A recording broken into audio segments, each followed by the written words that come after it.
inspired me to start Rulz Fitness Diva Talks was just, as the women were coming into the studio, I just noticed things that were going on, some of the same conversations about this and that and the other.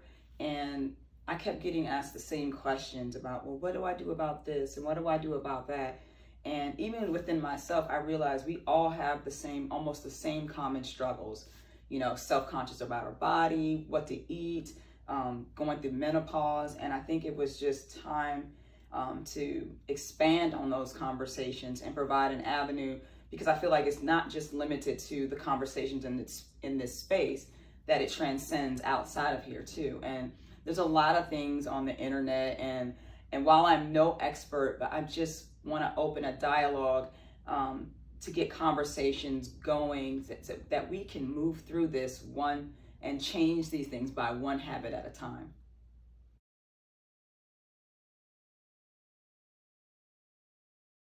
Hello, welcome to Rulz Fitness Diva Talks. I'm Marie, and I'm here today with my panel and my special guest, Reka Davis.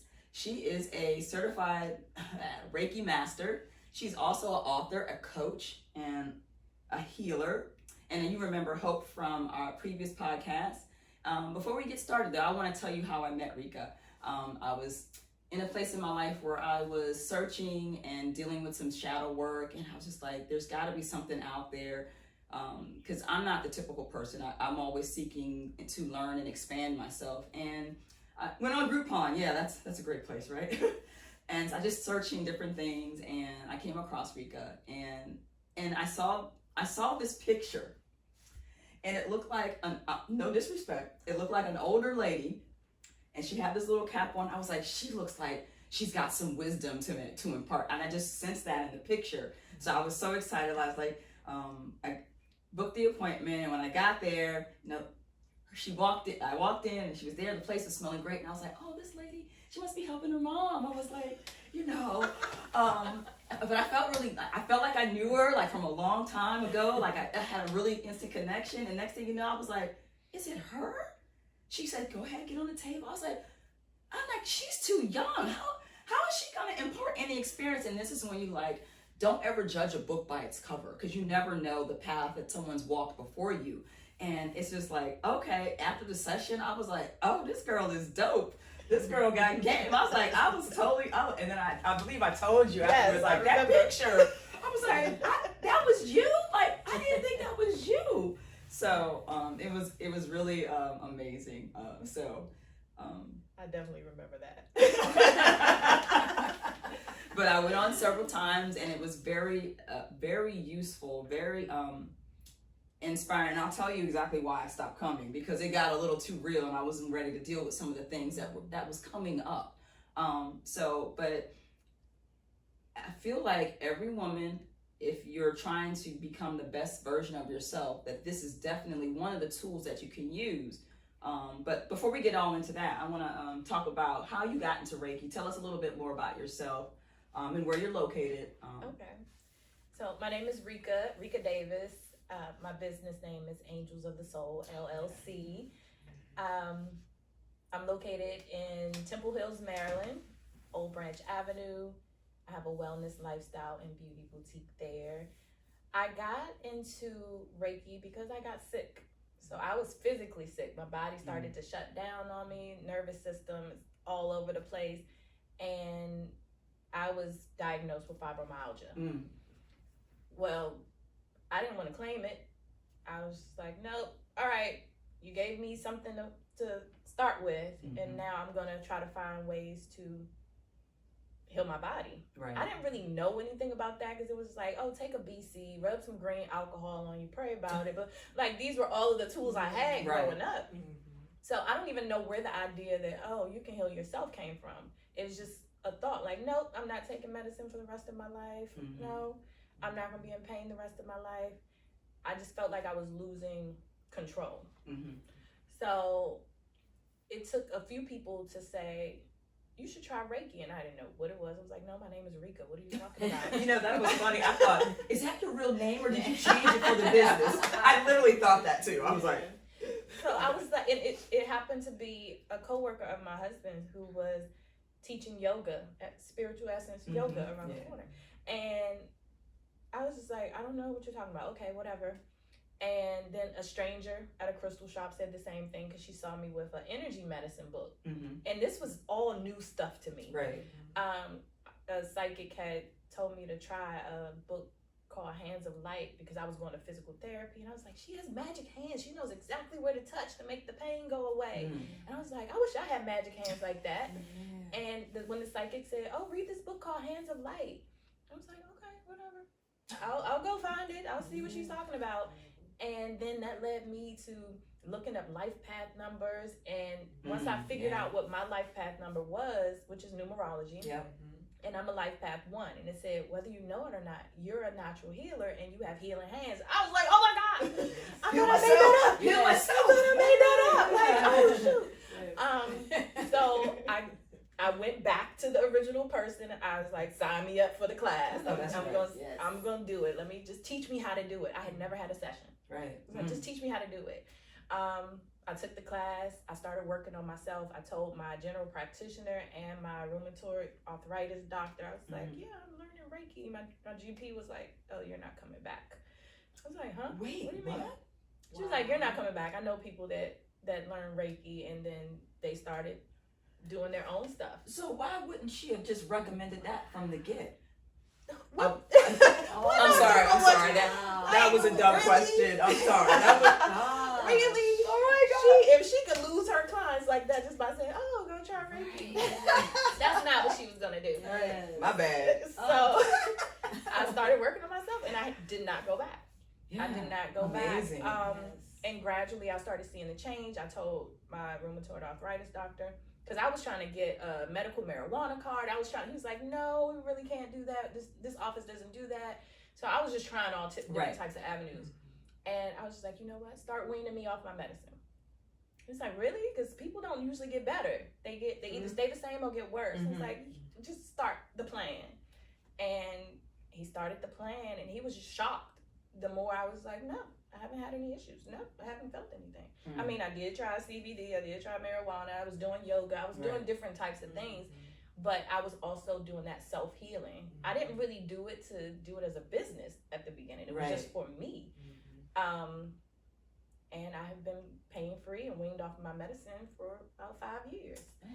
So, and then I wrote a book about it called How I Said Yes, I saw that. You to Fibromyalgia. Yes, that's right. We are here on YouTube. Yes. So I was talking about the steps I took, but I was talking about what I did. Right, exactly. And I just told whoever reads the book, like, take what resonates with you, because healing isn't a one-stop shop. Right. One thing may work for you, or you might have tried it at a different point in your life, but then you might have needed to go through some stuff and then try this other part and then try this other part. So it's not just about the physical dis-ease you feel in your body. It's about the mental, emotional, spiritual. All of those things play a part. So that's why I do what I do. And I left my job and started doing this full time. Wonderful. And have not looked back ever since. Wow. Now I have a client base or an email base of like 500 people. And people find me, they see my reviews. I don't do any marketing. I used to go door to door passing out business cards and all these different things, pop-up shops. I write down why I do what I do, why it's dear to my heart. Right. I used to want to help, fix it. And I was attracting so many broken people. But I was like, no, I'm doing this for support. I'm doing this to be a listening ear. I'm doing this to give compassion and love and all of these things that I didn't have along that journey, because I was trying to figure it out by myself. So I'm not going to go too deep into that. Right. But that's what I do. Reiki practitioner. I'm a teacher, a coach. I do readings for people. But I also teach them how to tap into their own intuition, so they don't have to just trust the deck of cards. Like, write down some things you're going through, some stuff you're trying to decide, and then ask your ego to step to the side, ask your higher self to step forward, and then kind of choose blindly, but don't put nothing in there you don't want. Right. That is so true. So describe a typical Reiki session. Like, explain to somebody who's never heard of Reiki and be like, yo, what is this about? Okay, so a typical Reiki session with me, and all practitioners are different. There's some practitioners that don't say a word. They just run the energy, because it's light touch or no touch at all. It's a Japanese healing modality which I tell a lot of my students, like, okay, this is the modality that I studied and was attuned to, but our ancestors could have been doing the same thing and calling it something different. Right. Like a pastor may say laying hands on someone. Yeah, exactly. Or a massage therapist may balance out, or another energy healer may balance the meridians in your body. Zero balancing. And all that kind of stuff. Exactly. So with Reiki, it's little to no touch. It's assisting your body in the natural healing process that it's already doing. Like if we get sick, our body automatically knows what to do. We cut our finger, our body automatically knows what to do. So it's just assisting your body in the natural healing process. It could feel like weight has been lifted off of your shoulders, or a person can be really relaxed. Some people fall asleep. I tell them, I'm like, allow your body to do whatever it needs to do. So they're just laying on the table, light music's playing in the background, the lights are dim, and then I do a chakra analysis. So if for people that don't know what chakras are, it's energy centers throughout the body. There's 7 major energy centers that go up the middle of the body, but there's several small ones throughout the body as well. The hands, the feet, above the ears, behind the knees. So I check the 7 major ones that are tied to different parts of the anatomy of the body. And I let the person know whether they're open, closed, overactive, or blocked. But I also assist their body throughout that process in opening, balancing, and aligning the chakras. But I've taken classes in cognitive behavioral therapy. I've taken classes in hypnotherapy. So I incorporate some of these other gifts I have throughout the session. So that's where the talking and all that purging and stuff comes from. And I keep a box of tissue under the table. Right. I don't know what she's talking about. She's looking at me for. That's why you ain't came back. I'm saying. But I let people know, like, don't have any expectations, because you never know what may happen. Just if you know someone that has had a session before, that does not mean that that's how your session will go. Yeah, absolutely. And I ask people, I'm like, you know, would you like this to be a quiet and meditative session, or would you like to talk through it? Because that gives you the opportunity to purge through venting or saying things you might not have ever said to anybody because you're judging it, or you thought you might get in trouble or locked up or something. But I'm like, no, it's a safe space. So if I see a little tear coming, I will wipe your tears for you, because you might need some nurturing during that time. So a session could be different depending on the person, depending on what they're willing to release. And I had a client before, and they were like, oh, well, this and that. And I'm like, you're talking in codes. What's going on? Why are you talking around the subject? What do you really want to say? Well, I just didn't want to do. I'm like, do you trust me? And that was the opportunity for that person to say, well, no, I don't really trust people like that. But that's something that they needed to get out and purge.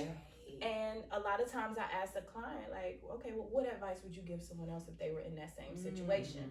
To get them to see that reflection of themselves in the mirror. Like, hey, you're giving all of this away, but what are you giving back to yourself? So my sessions are a little deep. I call myself a soul healer. I'm digging deep into the soul. Back over Not necessarily in the muscles, right? Fascia. So the session could go so many different ways. So speaking of trust, this is very interesting, especially in the Black community. Like, when someone hears Reiki or energy work, it's kind of like taboo. Like, ooh, what's that? That's witchcraft. I ain't got nothing to do with that. And one time, a long time ago, I was at one of my son's karate sessions. He was in karate when he was young. And this Asian man just came up with, like, he was giving a demonstration on how energy, like, we all have our own energy fields. And it's not like taboo. It's not spooky. It's science. It's like, so if you stand up for a second, I want to just do something real quick. So you're standing there, and just raise your right hand and stop me from pushing it down, right? Good, nice and strong. So now put your arms out, no space between the leg.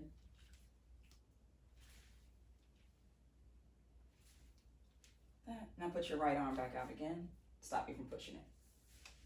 So you see, but she was trying too. She was trying real hard. So let's just have a seat, but it just goes to show you're wondering why that happened. So each of us have our own aura, and the energy travels this way around, and it's the same with the earth. The earth has its own aura around, and it travels a certain direction. So all I did was reverse it, and so it allowed me to just kind of weaken, not like get in and destroy. It just reversed the energy circle, and so I was it allowed me to manipulate your field a little bit, right? So if you think about it, that's always happening. Every time we interact with someone, Yes. energy is being manipulated. Even if it's not a bad thing. It's just like, if I'm happy, but you're happier, oh, guess what? I might get happier. Or the reverse might be, if I'm less happy, she'll match me, or I'll match her. So it's always happening. So I don't know why people get all spooked out when you say energy versus Holy Spirit versus attitude or mood, because if they're all really the same, it's just how you're interpreting it. Exactly. So how does that perception affect your business? Meaning, like, I know you said you don't really do any advertising, so which is probably good, because a lot of times people are just going to do it based on their experience or their mouth. But at some point, you want to spread that healing to others who may not have the same insight. And I feel like our thought process in the African American community limits us. So, like, say for instance, if you had stopped at the doctor, you would have still been taking those pills for the rest of your life, and not being open to another method. It's just a tool, right? So with me, and I'll go back to that whole marketing thing. So when people come to me, I do ask for a review. Right. So they may leave a review online, and then that's how that traction comes to me through the reviews. So that is my form of marketing. But with me, I'm the type of person, I'm not going to sell anything to you. So it's not my job to convince you that this is something you should do, this is something you should believe in. A lot of times, and I pray about it, I meditate, and I say, okay, send me people who are in alignment with my highest good, who are ready to do the work, because I'm always safe and protected. So do you feel like, even though you have that mindset, it's doing a disservice to our community, because so many of us aren't open to that? Like, how do we get past that part? Or what are your ideas? Because I know this ain't a Reka problem to solve, but it's kind of like, if Reiki is another tool, and how do we, I guess, battle that mentalism of people like, I don't do that because it's witchcraft, or it's like, that's too much. Well, we're doing it right now. Namaste. You're creating a platform. Like, you're creating a platform to allow people to come into that world a little bit without feeling uncomfortable, or without feeling pressured into doing it. And if someone sees this and they're like, oh, well, you know what? Let me do a little bit more research. Right. Let me ask someone, because I know somebody that did that thing before. Let me go ahead and check. But like, even my own family members, I was called a gypsy, I was called witch hazel, I had some creative names, So I had to really break it down, and I was just like, well, how is this different from what my great grandmother used to do when she was rubbing the oils and stuff on her body and burning the incense?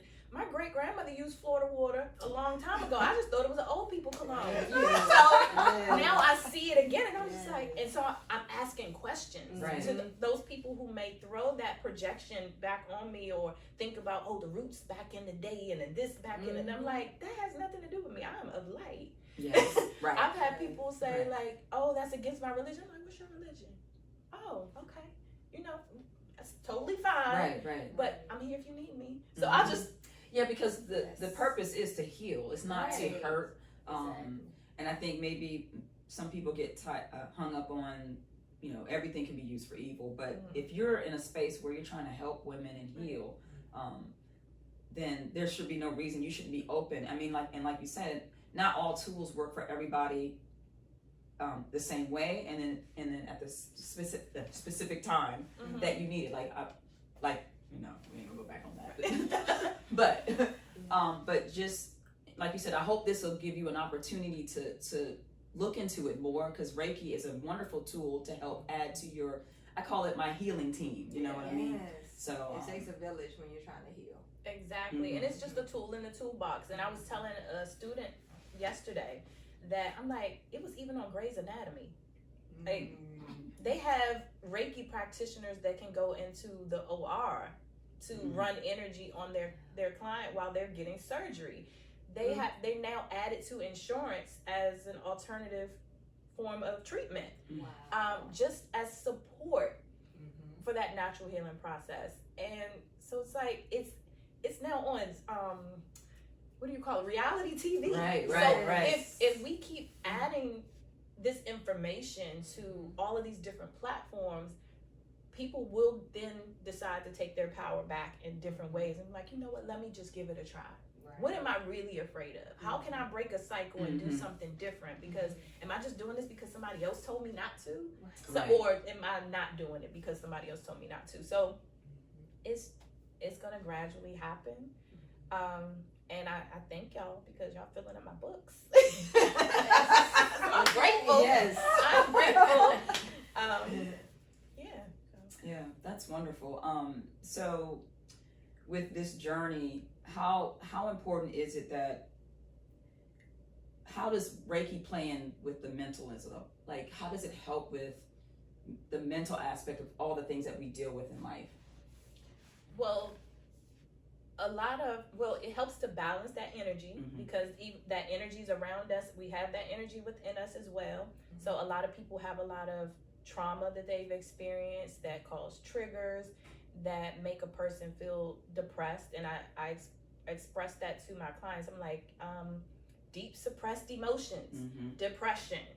If you don't address or express things, they become suppressed and your body remembers everything. Yeah. So that thing that you didn't have the time to deal with, that support to deal with, or the tools, like, it eventually has to come up. And I can break it down just as simple as, okay, think about you had an argument with somebody and you're like, you know what, I'm not going to say nothing. I'm going to let it go. I'm going to leave it alone. And then you get in the car and somebody cuts you off in traffic and you're screaming and yelling in the car. Nobody can hear you. That anger is going to find a way to come up and come out. So it's best that you do it on your own accord and take your power back and be like, you know what, let me go scream into a pillow. Let me go punch that pillow, or, you know, stomp my feet. Allow myself to have a temper tantrum on purpose. Right. So all of that can help to balance that energy mentally, emotionally, and physically, because then your body's not having that inner battle internally where you're going back and forth. I should have said this. That person never talked to me like that. So then you're able to set healthier boundaries. You don't need to avoid or, you know, try to just act like nothing matters, and then you go numb. So all of these things can affect you mentally and emotionally. So when it comes to the Reiki and balancing the energy, if there is a block, and I assist you in clearing and cleansing that block and reopening that chakra, whatever was stuck is gonna come up. Right. And it may come up in a different way or through a different person. So, or at work. So you never know how that energy is going to shift. And then sometimes people come into our lives that show us a reflection of ourselves in the mirror. And those things that irritate us, like, oh, I can't stand why you doing that. You do the same thing. Right. It's like, oh, have I done that before?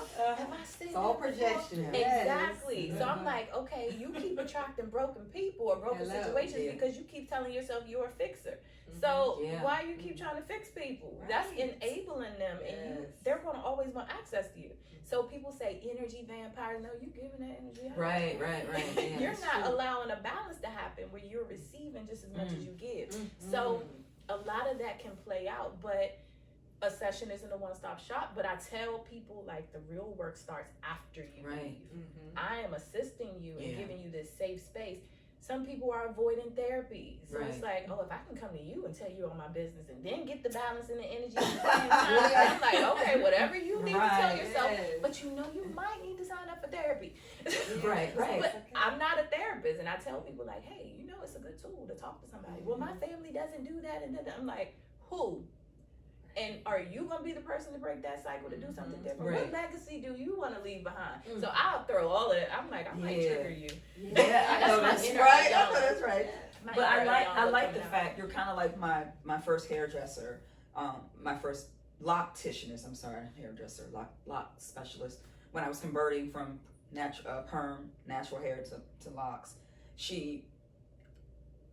it almost like she took care of my hair, but she didn't want to enable me. She wanted me to learn how to take care of my own hair, because that's part of the struggle. Like, I don't want to be doing this. I don't know nothing about it, you know. But in the beginning, I was like going to her all the time, and she was like, no, you need to learn this. You need to know what you need to, how to take care of it, what not to do, what to do. And then now I don't even go to her anymore, because I know how to take care of my hair now.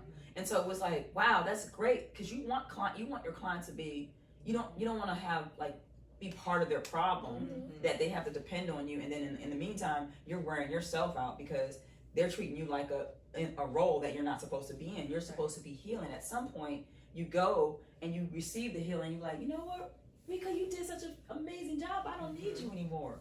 Or you know what, I'm not doing the work I need to do, I still need to come back and I need you to coach like you do. Yeah, and that's the goal. Like, hey, if this is something you want to do for yourself, you could take the class, and that way you can do it for yourself, or if you decide to do it as a business. So I give those options to let people know, but some people are just like, oh no, I just come to you and you do it. I'm like, okay, whatever you desire. And that's good. That's good. That is good. I have a question. Okay. So, with Reiki, what's the most? I don't want to use the word difficult clients you had, but the most, I guess, extreme case that you've had. I've had people who may have displayed some narcissistic behaviors, or that, oh, you can't tell me about myself or about my body, and I'm just like, okay, no, it's all right, but where's this energy coming from right now? So I may break it down like, okay, so what's going on? Right. What are you feeling? And that person may be a more logical thinker. No, it's either this or that.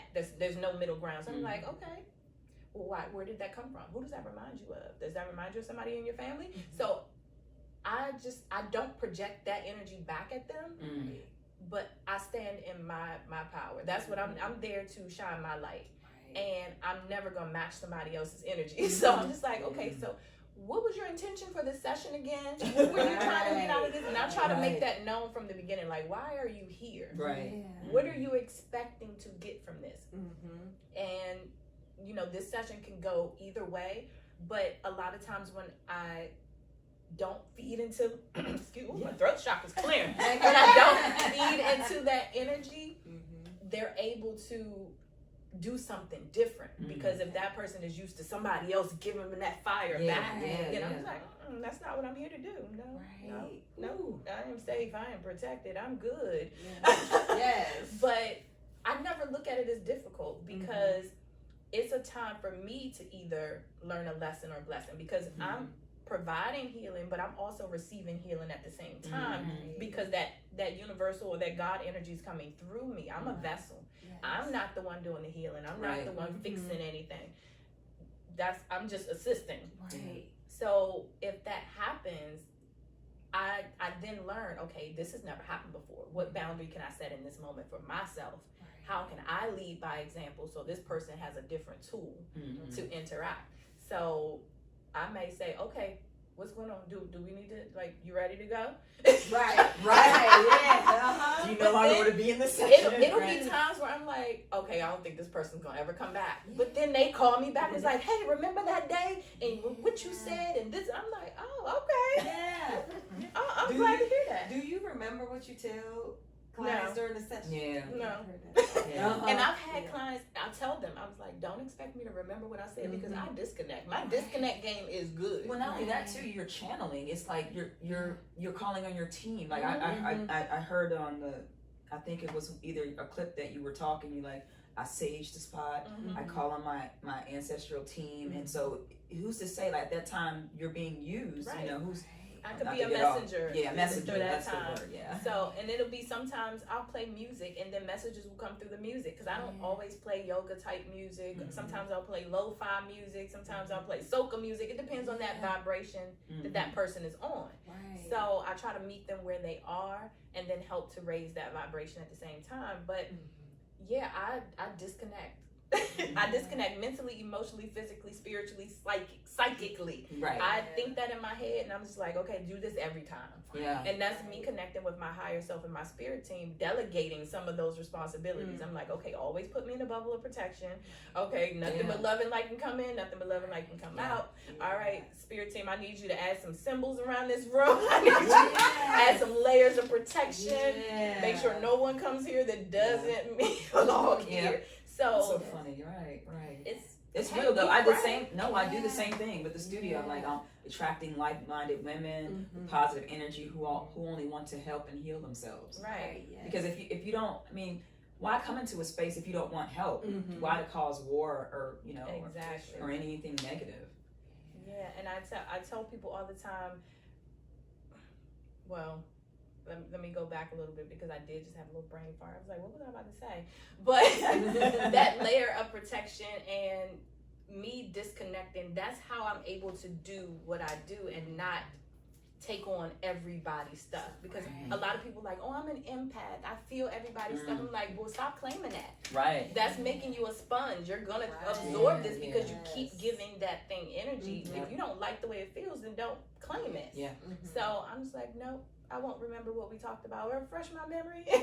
What did I say again? Oh, okay. And most time people are okay with that because I tell them up front, like, I disconnect. You And have to. in my mind, I may say release.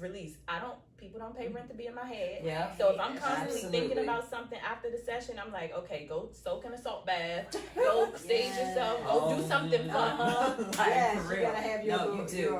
Right. Yeah. post routine. I may even sing karaoke at the end of the session just to get my vibration back up. You have to. You have to have your tools. That's true. And jumping on a trampoline, hula hooping, belly dancing, Yeah, all those yes, things yes. are tools. Right. Exactly. You gotta have your tool chest, people. You gotta have tool, okay? So hopefully you will add Reiki to one of your options as a healing tool for your life.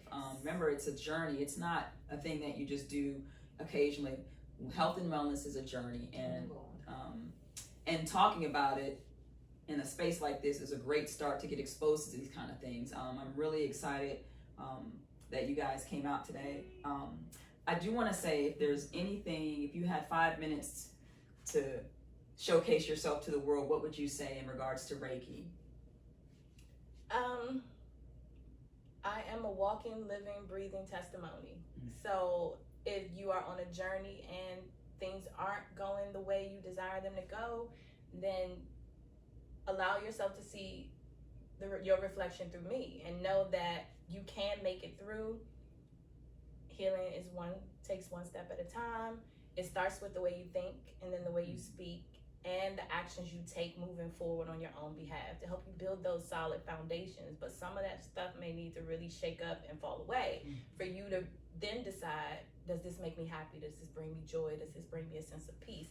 And Reiki is only a stepping stone. So don't skip steps. Take the steps you need to take along your journey. Feel your feelings. Don't suppress them. But then, sit in them for a moment, but then give yourself permission to move through it. But Reiki is a good starting point, whether you just want to go try a session or learn to do it for yourself or teach other people. I tuned my daughter when she was 13. I told her she didn't have to do it for a living, but she always had that option because it never goes away.